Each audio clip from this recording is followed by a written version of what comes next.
گھریلو زندگی کی ہم نے بات کی پچھلے جمعے.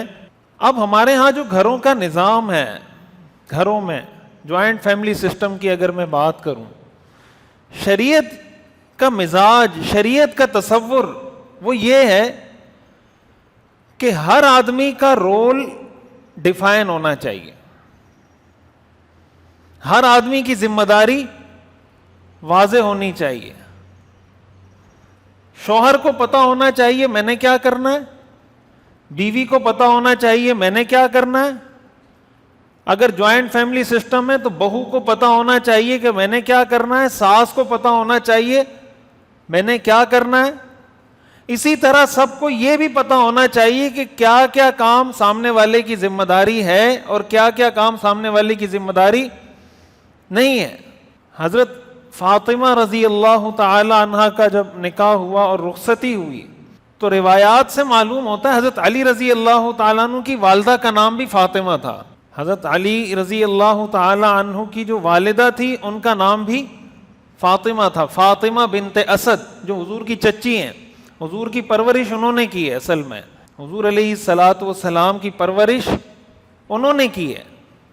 حضرت فاطمہ بنت اسد رضی اللہ تعالیٰ عنہ کا جب انتقال ہوا، ابو طالب کی بیوی تھیں، تو حضور علیہ الصلاۃ والسلام جب گھر میں نہیں ہوتے تھے، جب آپ چھوٹے تھے، بچے تھے، اس وقت تک بچوں کو کھانا نہیں دیتی تھی جب تک حضور علیہ الصلاۃ والسلام نہیں آ جاتے تھے، اور اپنے بچوں کو چھوڑ کے حضور کو اچھا کھانا کھلاتی تھیں. جب ان کا انتقال ہوا، حضور علیہ الصلاۃ والسلام نے اپنی قمیص مبارک اتار کر دی، فرمایا میری اس قمیص میں میری چچی کو کفن دیں.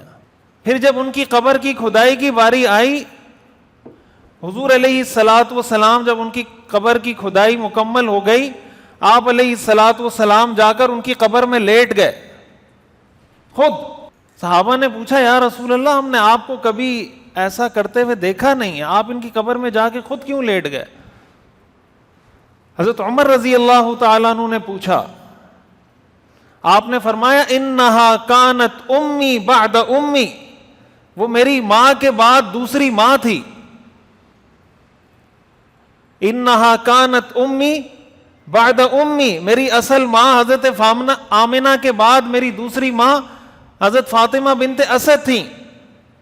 اور آپ نے فرمایا میں ان کی قبر میں اس لیے لیٹا ہوں کہ شاید اللہ تعالیٰ میری وجہ سے ان کے لیے جنتوں کے دروازے کھول دیں، ان کا یہ مجھ پہ حق ہے. یہ حضور علیہ الصلاۃ والسلام کا رویہ ہے کس کے ساتھ؟ اپنی اس چچی کے ساتھ جس چچی نے آپ کو پالا تھا. ہمارا رویہ اپنی ماؤں کے ساتھ کیسا ہے؟ اپنے والد کے ساتھ ہمارا رویہ کیسا ہے؟ کیا جو شخص، مرد یا عورت، ساری زندگی آپ کو پالتا رہے، کھلاتا رہے، پلاتا رہے، کل کو انسان اسی کے سامنے کھڑا ہو جائے، اسی کو تانے دینے لگ جائے کہ آپ نے ہمارے لیے کیا کیا ہے؟ کیا یہ انصاف ہے؟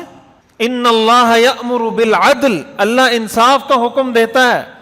کیا کوئی اولاد اپنے والدین کی قربانیوں کا بدلہ چکا سکتی ہے؟ حدیث شریف میں آتا ہے کہ ایک شخص نے اپنی والدہ کو طواف کروایا اپنے کندھے پر بٹھا کر، چل نہیں سکتی تھیں، اور بعد میں حضور علیہ الصلاۃ والسلام کے پاس آ کر پوچھا کہ کیا میں نے اپنی ماں کا حق ادا کر دیا؟ تو آپ نے فرمایا کہ اس نے جو تمہیں پیٹ میں رکھا ہے اس ایک دن کا بھی حق ادا نہیں کیا، ایک دن کا بھی حق ادا نہیں کیا.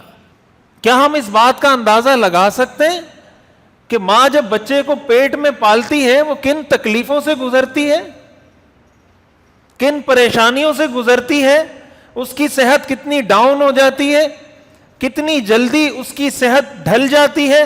عورت اپنی صحت کے معاملے میں کتنی حساس ہوتی ہے، عورت اپنی خوبصورتی کے بارے میں کتنی حساس ہوتی ہے. دنیا کی ہر چیز پہ عورت کمپرومائز کرتی ہے، اپنی پرسنالٹی پر، اپنی خوبصورتی پر عورت کمپرومائز، کہ میں کسی طرح بری نہ لگوں، بھدی نہ لگوں. لیکن اپنی اولاد کے لیے ماں یہ سب برداشت کرتی ہے. اب یہ اللہ کی تقسیم ہے، کوئی امیر ہے، کوئی غریب ہے،